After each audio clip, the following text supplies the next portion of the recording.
थे, परंतु यहाँ के सुख वैभव को देखकर, धन संपदा को देखकर उन्होंने व्यापार करने के साथ साथ, एक्चुअली क्या था, हमारे देश में जो राजघराने थे यहाँ पर फूट हुआ करती थी, आपस में लड़ते रहते थे। इसका फायदा उठाकर उन्होंने व्यापार करने के साथ साथ शासन करने की सोची। ये देखिए, इसलिए हमें आपस में कोई मतभेद नहीं रखना है। सबसे पहले हमारा देश है, उसके बाद हम, जाति धर्म भी उसके बाद है। जाति धर्म ये सब बाद में है, सबसे पहले हम भारतीय हैं और भारतीयता हमारा धर्म है। हम भारतीय हैं और भारतीयता हमारी पहचान है। महात्मा बुद्ध जी यहाँ पर हुए, महात्मा बुद्ध जी यहाँ पर हुए हैं।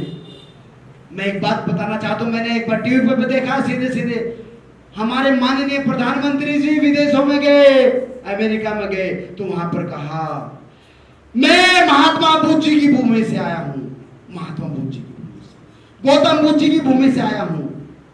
हमारे लिए बड़े हर्षोल्लास की बात है कि माननीय प्रधानमंत्री जी ने कहा कि मैं महात्मा बुद्ध जी की भूमि से आया। तो दोस्तों, बौद्ध धर्म एक वैज्ञानिक धर्म है।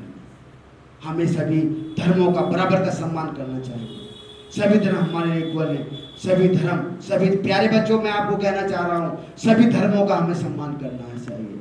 हो सकता है सबके रीति रिवाज अलग हों, सबकी धार्मिक मान्यताएं अलग हों, पर सबसे पहले हमारा धर्म, हम भारतीय हैं और भारतीयता हमारी पहचान है ना बच्चों? बताओ, अब बताएंगे सही कह रहा हूं मैं? आप सबसे पहले वी आर एन इंडियन, हम क्या हैं? इंडियन। हिंदू मुस्लिम ईसाई कोई नहीं है, पर सबसे पहले विदेशों में हमारी पहचान क्या, हम कहीं फॉरेन में जाएंगे, विदेश में जाएंगे, सबसे पहले हम क्या हैं? Indian. We are an Indian. Very good, यह मैं पता होना चाहिए। जाति धर्म संप्रदाय ये सब अलग है, ये सब हमारी धार्मिक मान्यताएं, ये सब अलग है। मैं बोल रहा था कि इस स्वतंत्रता प्राप्ति के लिए सभी धर्म, सभी संप्रदायों का योगदान है। आपने सुना होगा, आपने बहुत शहीदों के नाम सुने होंगे। शहीदों के नाम के साथ साथ आपको यह भी पता होना चाहिए उनका भी एक परिवार था। जैसे हमारे मम्मी पापा हैं, माता पिता हमारे हैं, हमारी बहन है, ऐसे परिवार उनका भरा पूरा परिवार था, पर दो जज्बा उनके अंदर भारत माता को लेकर था, क्योंकि उन पर अत्याचार सहन नहीं हुआ।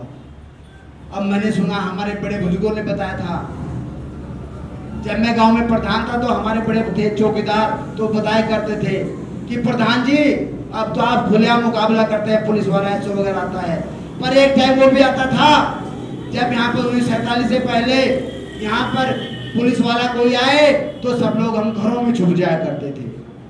एक पुलिस वाले को देखकर हम सब लोग घरों में घुस जाया करते थे।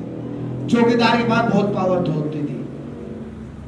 उस टाइम पे क्या होता था, अगर गलती एक आदमी ने की तो सजा पूरे गांव के पुरुषों को मिलती थी। अगर गलती चोरी गांव में हुई तो वो लोग पूरे गांव वालों को सताया करते थे, उन्हें दर्द दिया करते थे।